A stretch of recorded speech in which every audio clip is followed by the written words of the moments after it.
গাছ টাছ কাটায় নিয়ে করবা।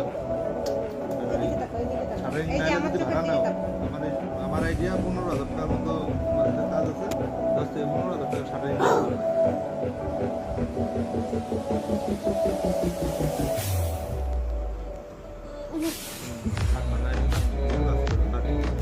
তোমার রড লাগবে মোটামুটি আবার হ্যাঁ আবার রডের 20,000 টাকা রড লাগবে। টাকা এদিকে টাকা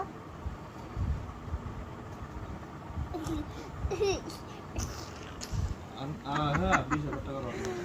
আবার হ্যাঁ 6 mm আর হলো 8 mm আর হলো 6 mm। 8 mm হলো মানে সারা যেটা থাকবে 8 mm আর চুড়ি হলো 6 mm। আবার হ্যাঁ আবার আর ওই যে আরেকটা যেটা বললাম মিস্ত্রিরা সবসময় গোবা যে কুটির সাইজ কত, না সাইজ ছোট না।